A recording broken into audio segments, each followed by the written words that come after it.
Gun laws should be more restricted for everyone. Welcome to gun control. Pow pow. Gun control is a very debatable topic. It can be very opinionated, so we asked around. Hi, my name is Alan, and we are here with Miss PK. She helps around our school, and she just kind of does everything for us. And I have a few questions for her. So the first question is, what are your thoughts about gun control? I think at this point in time, given the recent history and what has been happening, I think something has to be done politically. Okay. And then our second question is, do you think that gun controls are, like, the laws are strict enough in our community to keep us safe, and you think nothing's going to happen to us? I think that because of where we are, like I said earlier, I think something has to be done on a federal level.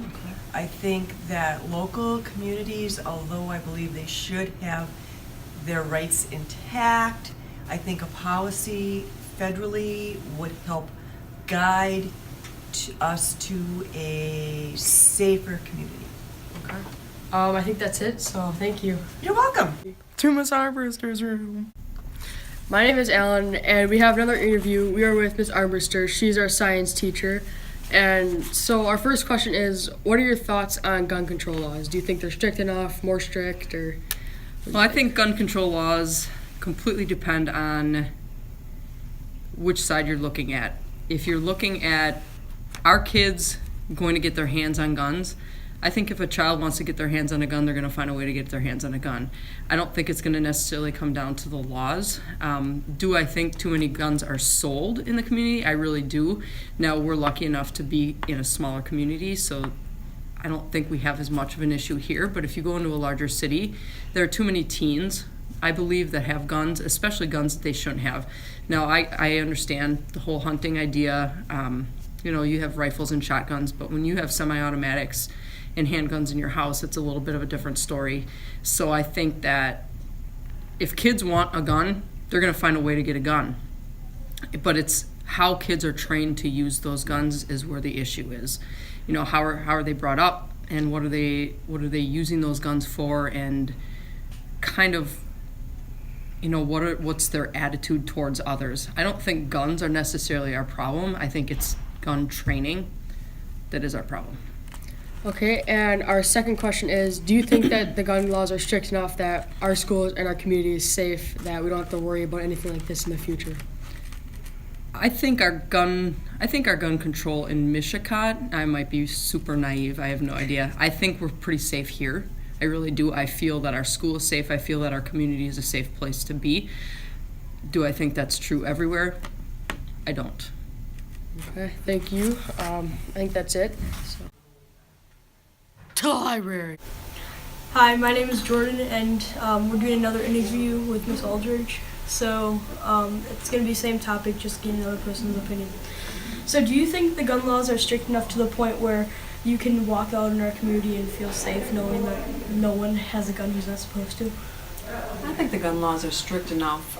People who shouldn't have the guns are still going to get them regardless, and the people that are, your good people that have the carry permits and all that are going to use it appropriately. So I feel pretty safe. Thank you. The facts. 5 out of 6 criminals are stealing guns and trading them. They're not buying them and then they're selling them for that price. They're just buying them and just trading them for like something else illegal, or they're just giving them away to their friends or their inmates. Nobody really knows how many guns are being stolen or how many guns are being traded illegally unless they're being caught, and then they can trace back like who's starting all of this and who's involved, so they can talk to them or have them arrested for doing something illegal.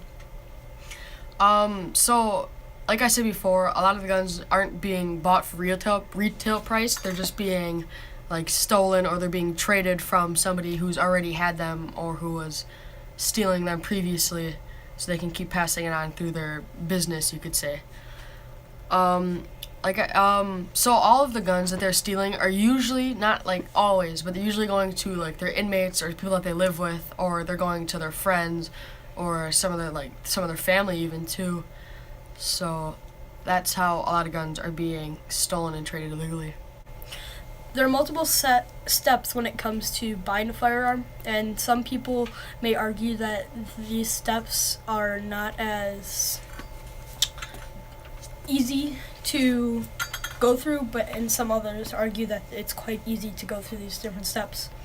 So a couple steps to get your gun license. Well, first of all, there's two types of gun licenses. There's the Class A gun license, which would be for like regular light rifles, and just hunting, any other guns that you use for hunting. To get those, you must be 21 years of age. And also there's a Class B license, which is for handguns, which for that you would have to go through a course, etc. But we'll get more into that as I go through. So the steps that you have to go through to get these licenses are: first, you must do a background check.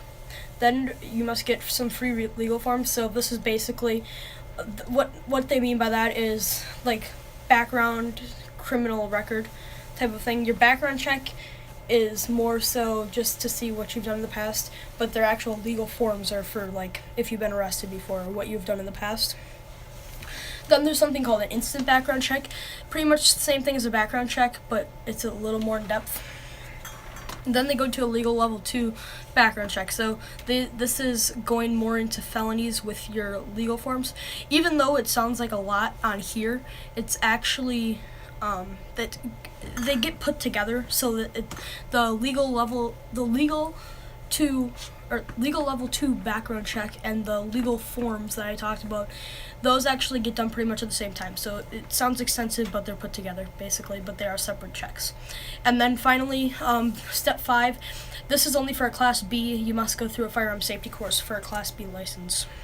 You must wait 24 hours to get all these checked. Also, the ATF is who makes these rules and comes up with these extensive checks and how it's going to be done. So those are pretty much the people who take a lot of heat for us. And also, you cannot have any prior felonies or any other major crimes that deal with use of a deadly weapon. So if it's not a felony, but it's a charge with use of a deadly weapon, you would still get charged for it. And then also the felonies and the level 2 background check like I was talking before, they do their best to prevent people from getting firearms, but as Alan said earlier in his presentation, a lot of teens and such get access to these firearms anyway. But those are the steps to get a firearms license. So, for the laws in Wisconsin, you cannot have a gun for person or business if you were guilty of a crime for at least 1 year, addicted to illegal drugs or other substances, or are illegally in the country. For hunting laws, no child under the age of 10 can hunt with a bow. 12 to 13-year-olds are allowed to hunt if they have supervision, and 14 to 7-year-olds can possess a firearm without an adult if they have passed hunter safety. Some statistics I found were different surveys were done throughout the years, and 83% of people consider gun violence in the U.S. a big problem. 50% called it a very big problem. 47% said that guns are essential to their freedom. 47 said fewer shootings would happen if it was harder to buy guns in the U.S. 39% said it wouldn't make a difference, and 13% said it would lead to more shootings. Even after all this information is presented, people still argue that gun laws should stay the same and be less strict. False.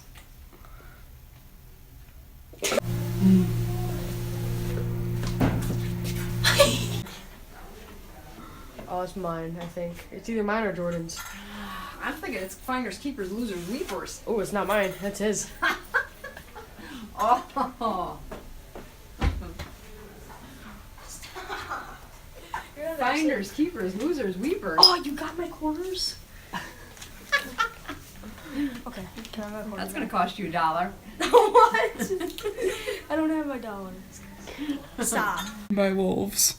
You know what? You're actually more likely to get killed by a coconut than a shark.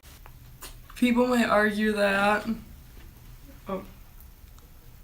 Even after all these arguments, there's still going to be people who decide to break the law and don't follow all of these restrictions, etc. But hopefully after you're watching our video and listening to arguments, next time you think about this topic, your opinion may be changed.